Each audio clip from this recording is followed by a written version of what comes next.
ಒಳ ಮೀಸಲಾತಿಗಾಗಿ ಹೋರಾಟಕ್ಕೆ ಅದು ಭಾಗವಹಿಸ್ತವ್ರು ಇದ್ರೆ ಯಾರು ಇದ್ರ ಕೈ ಮಾಡಿ ಅದರ ಹಂಗಾದ್ರೆ ನಿಮ್ಮ ಜವಾಬ್ದಾರಿ ಭಾಳ. ಪ್ರತಿಯೊಂದು ಮನೆಗೆ ಹೋಗಿ ಕಾಂಗ್ರೆಸ್ ಸರ್ಕಾರ ಸಿದ್ದರಾಮಯ್ಯನವ್ರ ಸರ್ಕಾರ ಒಳ ಮೀಸಲಾತಿ ವಿಷಯದಾಗ ನಮಗೇನು ಅನ್ಯಾಯ ಮಾಡಿದೆ ಅನ್ನೋದನ್ನ ಪ್ರತಿಯೊಬ್ಬರಿಗೆ ತಿಳಿಸಿ ಹೇಳ್ತಕ್ಕಂಥ ಜವಾಬ್ದಾರಿ ನಿಮ್ಮ ಮೇಲೆ. ನಾನು ಯಾಕೆ ಮಾತನ್ನು ಹೇಳ್ತೇನೆ ಅಂದ್ರೆ ಭಾಳ ಮಂದಿ ನಮ್ಮ ಅಕ್ಕ ತಂಗಿಯರಿಗೆ ಗೊತ್ತಿಲ್ಲ ಅದು ಒಳ ಮೀಸಲಾತಿ ಅಂದ್ರೆ ಹಿರಿಯರು ಇಲ್ಲಿ ಕೂತಾರ ಇವ್ರಿಗೂ ಗೊತ್ತಿಲ್ಲ.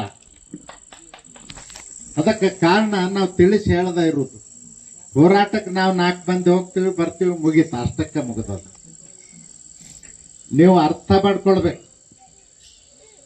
1950ರಲ್ಲಿ ದೇಶಕ್ಕೆ ಸ್ವಾತಂತ್ರ್ಯ ಬಂದ ಮೇಲೆ ಡಾಕ್ಟರ್ ಬಾಬಾ ಸಾಹೇಬ್ ಅಂಬೇಡ್ಕರ್, ಡಾಕ್ಟರ್ ಬಾಬು ಜಗಜೀವನ್ ರಾಮ್ರವರು, ಮಹಾತ್ಮ ಗಾಂಧೀಜಿ ಅವರು, ಇನ್ನೂ ಅನೇಕ ಮಹನೀಯರು ಆಲೋಚನೆ ಮಾಡಿದ್ರು. ಹೊಲೆರ್ನ, ಮಾದರ್ನ, ಸಮಗಾರನ, ಮಚ್ಚಗಾರನ ನಾವು ಮುಟ್ಟಿಸ್ಕೊಳ್ಳೋದಿಲ್ಲ, ಊರವರೆಗಿಟ್ಟಿವಿ, ಅವ್ರಿಗೆ ಉದ್ಯೋಗ ಇಲ್ಲ, ಬಡವರಿದ್ದಾರ, ಅವ್ರನ್ನ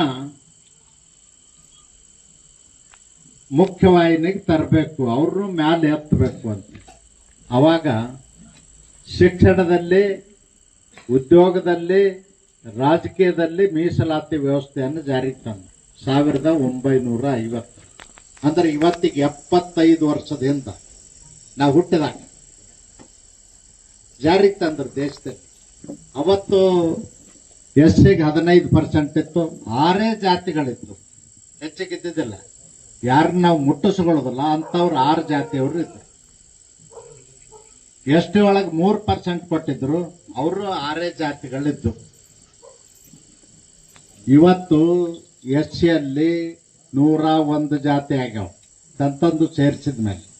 ಎಸ್ ಟಿಯಲ್ಲಿ 6 ಇದ್ದದ್ದು 56 ಜಾತಿಗಳಾಗ್ಯಾವ.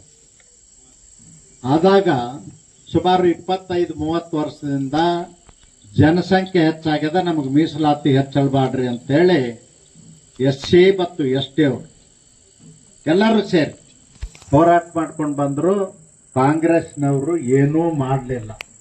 ಸಿದ್ದರಾಮಯ್ಯನವರು 5 ವರ್ಷ ಹಿಂದೆ 2013ರಿಂದ 2018ರವರೆಗೂ ಮುಖ್ಯಮಂತ್ರಿ ಇದ್ದರು, ಏನೂ ಮಾಡಲಿಲ್ಲ. ಬರೀ ಸುಳ್ಳು ಹೇಳೋದು, ಬರೀ ಸುಳ್ಳು, ಮೋಸ, ವಂಚನೆ, ಸುಳ್ಳು. ಅಂದ್ರೆ ಸಿದ್ದರಾಮಯ್ಯನಿಂದ ಕಲಿಬೇಕು ಹೆಂಗ ಮೋಸ ಮಾಡ್ಬೇಕು, ಅವರಿಂದನೇ ಕಲಿಬೇಕು. ಈ ರಾಜ್ಯದಾಗ ಯಾರಿಂದಲೂ ಕಲಿಲಕ್ಕೆ ಸಾಧ್ಯ ಇಲ್ಲ.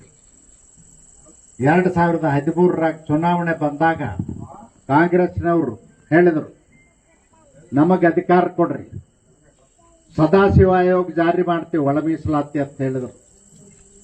2013ರಾಗ ಅಧಿಕಾರಕ್ಕೆ ಬಂದ್ರು. ಇವರೆಲ್ಲ ಪಾಳೆ ಚೋಟ್ ಹಾಕಿಬಿಟ್ರು, ಅಧಿಕಾರಕ್ಕೆ ಬಂದ್ರು. 5 ವರ್ಷ ಮುಖ್ಯಮಂತ್ರಿ ಇದ್ರು ಸಿದ್ದರಾಮಯ್ಯ.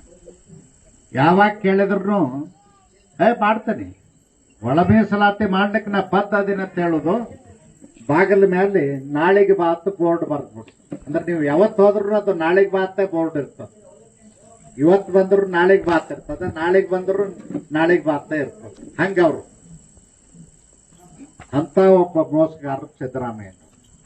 ಅನ್ಯಾಯ ಮಾಡಿದ್ದು ನಮ್ಮ ಸಮಾಜಕ್ಕೆ ಸಿದ್ದರಾಮಯ್ಯ ಮಾಡಲಿಲ್ಲ. 2018ರಾಗ ಸೋತ್ ಮೇಲೆ ಸಿದ್ದರಾಮಯ್ಯನವ್ರು ಏನ್ ಹೇಳಿದ್ರು ಗೊತ್ತಾನು? ಈ ರಾಜ್ಯದಾಗ ಮಾದರು, ಅವರು ಮಾದರ್ ಅನ್ನೋದಲ್ಲ, ಮೈಸೂರಿನವ್ರು ಲೆಫ್ಟ್ ಅಂತಾರೆ, ಲೆಫ್ಟ್ನವ್ರು ನನಗೆ ಓಟ್ ಹಾಕ್ಲಿಲ್ಲ, ಅದಕ್ಕಾಗಿ ನನ್ನ ಸರ್ಕಾರ ಹೋಯ್ತು ಅಂತೇಳಿ ಸೋನಿಯಾ ಗಾಂಧಿಗೆ ಹೋಗಿ ಹೇಳಿದ್ರು. ದಿಲ್ಲಾಗ ಪ್ರೆಸ್ ಮೀಟ್ ಮಾಡಿದ್ರು, ಬೆಂಗಳೂರಾಗ ಪ್ರೆಸ್ ಮೀಟ್ ಮಾಡಿದ್ರು, ಎಲ್ಲಾ ಕಡೆ ತಿರುಗಾಡಿ ಮಾದರ್ ಓಟ್ ಹಾಕ್ಲಿಲ್ಲ, ಮಾದರ್ ಓಟ್ ಹಾಕ್ಲಿಲ್ಲ ಅಂತ ಹೇಳಿ 2018ರಾಗ ಸೋತ್. ನಿಮಗೆ ಹೇಳ್ತೀನಿ, ಸಿದ್ದರಾಮಯ್ಯನವ್ರು ಹೇಳಾರಂದ್ಮೇಲೆ ನಿಮಗೆ ಯಾರನ್ನ ಗೆಲ್ಸೋದು ಸೋಲ್ಸೋದು ತಾಕತ್ ಆಯ್ತಲ್ಲ, ನಿಮಗೆ ಶಕ್ತಿ ಆಯ್ತಲ್ಲ. ನಿಮ್ಮ ಓಟು ಯಾವ ಪಾರ್ಟಿ ಸೋಲಿಸ್ಬೇಕು, ಯಾವ ಪಾರ್ಟಿ ಗೆಲ್ಲಿಸ್ಬೇಕು ಅನ್ನೋದು ಶಕ್ತಿ ಐತಲ್ಲ. ನಿಮ್ಮ ಓಟ್ನಿಂದ ಒಂದು ಸರ್ಕಾರ ಬರ್ತದ, ನಿಮ್ಮ ಓಟ್ ಇಲ್ಲ ಅಂದ್ರೆ ಒಂದು ಸರ್ಕಾರ ಹೋಗ್ತದೆ. ಇದನ್ನ ನೀವು ಅರ್ಥ ಮಾಡ್ಕೊ. 2018ರಾಗ ಕಾಂಗ್ರೆಸ್ ಅಧಿಕಾರಕ್ಕೆ ಬರಲಾರ್ದಾಗ HD ಕುಮಾರಸ್ವಾಮಿ ಅವರು ಮುಖ್ಯಮಂತ್ರಿ ಆದರು. ಆದ್ಮೇಲೆ ಹೋರಾಟ ಜೋರಾಯ್ತು. ಜೋರಾದಾಗ ಸಿದ್ದರಾಮಯ್ಯನವ್ರು ಹೇಳಿದ್ರು, ಒಳ ಮೀಸಲಾತಿ ಕೊಡ್ಲೇಬೇಕು ಅಂತ. ಅಧಿಕಾರ ಇದ್ದಾಗ ಹೇಳಲಿಲ್ಲ, ಬೇರೆಯವ್ರ ಮುಖ್ಯಮಂತ್ರಿ ಆಗ ಒಳ ಮೀಸಲಾತಿ ನೆನಪಾಚಿ ಸಿದ್ದರಾಮಯ್ಯನವರು. ಅವಾಗ ಕುಮಾರಸ್ವಾಮಿ ಅವರು ನ್ಯಾಯಮೂರ್ತಿ ನಾಗಮೋಹನ್ ದಾಸ್ ಅವ್ರದ್ದು ಕಮಿಷನ್ ನೇಮಿಸಿ ವರದಿ ನಮ್ಮ ಸರ್ಕಾರ ಬಂದ ಮೇಲೆ ಕೊಟ್ಟರು. ಬಸವರಾಜ ಬೊಮ್ಮಾಯಿ ಅವರು ಮುಖ್ಯಮಂತ್ರಿ ಇದ್ದಾಗ ವರದಿ ಕೊಟ್ಟರು. ವರದಿ ಕೊಟ್ಟ ಮೇಲೆ ಬೊಮ್ಮಾಯಿ ಅವ್ರು ಕೇಳಿದ್ರು, ಏನ್ ಮಾಡೋದು ಅಂತ, ಮಾಡಿಬಿಡೋದು ಅಂತ ಹೇಳಿ ಅಂದ ಮೇಲೆ SCದು 15% ಇದ್ದದ್ದು 17%, 2% ಹೆಚ್ಚು ಮಾಡಿದ್ವಿ ಜನಸಂಖ್ಯೆಗಳು. ST ವಾಲ್ಮೀಕಿ ನಾಯಕರದು 3% ಇದ್ದದ್ದು 7% ಮಾಡಿದ್ವಿ ಜನಸಂಖ್ಯೆಗೆ ಅನುಗುಣವಾಗಿ ಮಾಡಿ. ಎರಡೂ ವಿಧಾನಸಭೆ ಮತ್ತು ವಿಧಾನ ಪರಿಷತ್ನಲ್ಲಿ ಒಪ್ಪಿಗೆ ಪಡೆದು ರಾಜ್ಯಪಾಲರು ಅಂದ್ರೆ ಗವರ್ನರ್ ಇಂದ ಅನುಮೋದನೆ ತಗೊಂಡು ಕಾನೂನು ಜಾರಿ ಮಾಡಿದೆ. 4 ವರ್ಷ ಜಾರಿ. ಒಳ ಮೀಸಲಾತಿನೂ ನಾವು ಮಾಡಿದ್ವಿ. 6% ಮಾದಿಗರಿಗೆ, 5.5% ಚಲವಾದವ್ರಿಗೆ, 4.5% ಒಟ್ಟರಿಗೆ ಲಮಣರಿಗೆ, 1% ನಮ್ಮಲ್ಲಿ ಲಡ್ ಗಿಡ್ಡ ಕಟ್ಕೊತ್ ತಿರ್ಗಾಡ್ತಾರಲ್ಲ ಹೊರಗಿನವ್ರು ಬರ್ತಾರಲ್ಲ ನಮ್ಮಲ್ಲಿ, ಗೊತ್ತದಿಲ್ಲ, ಅವ್ರಿಗೆ 1% ಮಾಡಿ 17% ಮಾಡಿ. ಇವ್ರು ಬಂದು ಸಿದ್ದರಾಮಯ್ಯನವರು ಕೋರ್ಟಿಗೆ ಬರ್ಕೊಟ್ರು. ಯಾರ ಕಡೆದ ಕೇಸ್ ಹಾಕ್ಸಿದ್ರು, ಕೋರ್ಟ್ನಾಗ ಕೇಸ್ ನಡೆಸಲಿಲ್ಲ.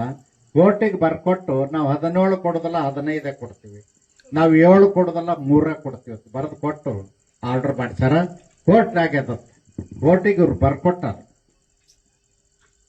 ಇದನ್ನ ನೀವು ಅರ್ಥ ಮಾಡ್ಕೊಡ್ರಿ. ಯಾರಾದರೂ ಮೋಸಗಾರರಿದ್ರಂದ್ರ, ವಿಶ್ವಾಸದ್ರೋಹ ಮಾಡ್ತಿದ್ದಾರಂದ್ರ, ವಿಶ್ವಾಸಘಾತಕರಿದ್ರಂದ್ರ ಸಿದ್ದರಾಮಯ್ಯನವರು. ಇದನ್ನ ನಿಮಗೆ ಗೊತ್ತಿರಲಿ.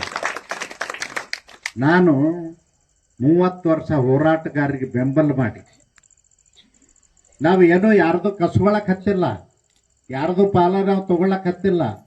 ಒಬ್ಬ ತಂದೆಗೆ 4 ಜನನೋ 5 ಜನನೋ ಮಕ್ಕಳಿದ್ರಂದ್ರೆ ಅವ್ರ ತಂದೆ ಆಸ್ತಿ ಪಾಲ ಮಾಡಿ ಕೊಡ್ತಿರಲಿಲ್ಲ. ಹಂಗ ನಮ್ಮ ಜನಸಂಖ್ಯೆಗೆ ಅನುಗುಣವಾಗಿ ಡಾಕ್ಟರ್ ಬಾಬಾ ಸಾಹೇಬ್ ಅಂಬೇಡ್ಕರ್ ತಂದಂತ ಮೀಸಲಾತಿ ಹಂಚಿಕೊಡ್ರಿ.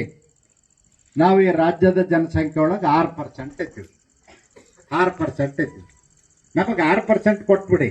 ಉಳಿದವ್ರ 5 ಇದ್ದವ್ರಿಗೆ 5 ಕೊಡಿ, 5.5 ಇದ್ದವ್ರಿಗೆ 5.5 ಕೊಡಿ, 1 ಇದ್ದವ್ರಿಗೆ 1 ಕೊಡ್ರಿ.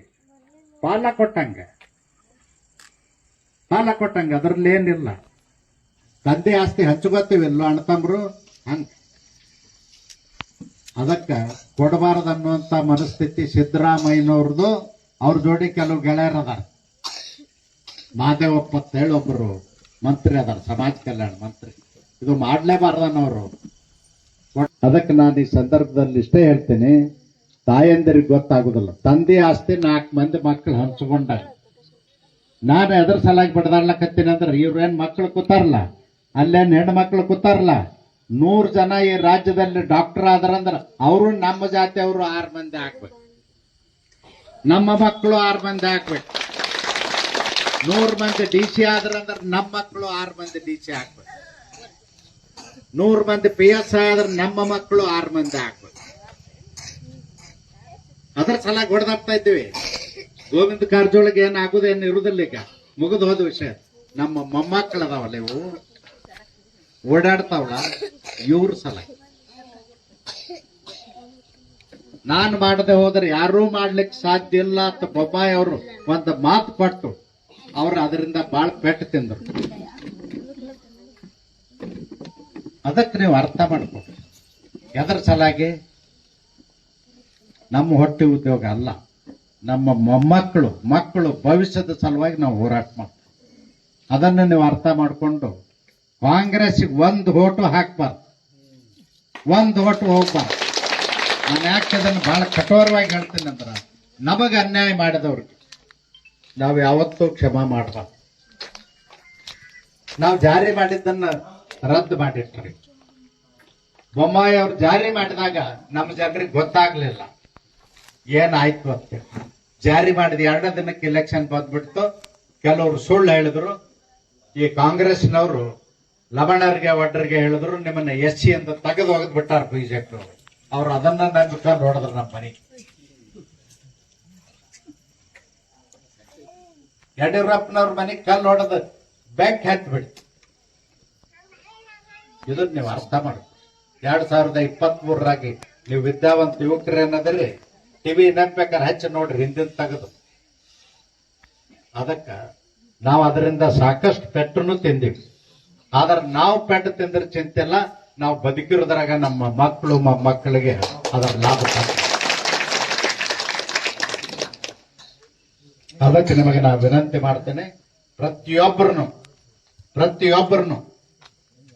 ಒಂದು ಹೋಟು ಹೋಗದಾಗ ಬರೀ ನಿಮ್ಮೂರು ರಾಂಪುರದವ್ರು ಅಷ್ಟೇ ಅಲ್ಲ, ನಿಮ್ಮ ಮಂದಿ ಮಕ್ಕಳು ಬೀಗರು ಬಿದ್ದರು ಎಲ್ಲಿದಾರ ಅಲ್ಲೆಲ್ಲ ಹೋಗಿ ಫೋನ್ ಮಾಡಿ ಹೇಳ್ರಿ, ಕಾಂಗ್ರೆಸ್ಗೆ ಓಟ್ ಹಾಕ್ಬೇಡ್ರಿ. ಯಾರು ನಮಗ್ ದ್ರೋಹ ಮಾಡ್ಯಾರ ಅವ್ರಿಗೆ ಓಟ್ ಹಾಕ್ಬೇಡ್ರಿ. ಏನ್ ನಮ್ ತಂದೆ ತಾಯಿ ಅಡಿ ಮುಂದೆ ಕಾಂಗ್ರೆಸ್ಗೆ ಓಟ್ ಹಾಕ್ಲಕ್ ಹಡ್ದಾರೇನಮ್ಮ? ಹೇಳಜ್ಜಿ, ಹಡ್ದಾರ? ನಮ್ಮಪ್ಪ ನಮ್ಮವ್ವ ನಮ್ಮನ್ನ ಅಡಿ ಮುಂದೆ ಕಾಂಗ್ರೆಸ್ಗೆ ಓಟ್ ಹಾಕೋ ಸಲ ಹಡ್ದಾರ? ನೀವು ಇದನ್ನ ಅರ್ಥ ಮಾಡ್ಕೊಳ್ಳಿ. ಯಾರು ನಮಗೆ ಮರ್ಯಾದೆ ಕೊಡುದಿಲ್ಲ, ಯಾರು ನಮಗೆ ಸಹಾಯ ಮಾಡೋದಿಲ್ಲ, ಅವ್ರನ್ನ ನಾವು ಕೆಳಗೆ ಇಳಿಸಲೇಬೇಕು. ನನ್ನ ಹೋರಾಟ ಇನ್ನು ಶುರು. ನಾ ಹೇಳ್ಬಿಟ್ಟೇನೆ, ಮಾನ್ಯ ನಿಮ್ಗೆ ಗೊತ್ತಿರ್ಬೋದು, 22ನೇ ತಾರೀಕಿಗೆ ಮಾಡ್ತೇನೆ ಅಂತ ಹೇಳಿ.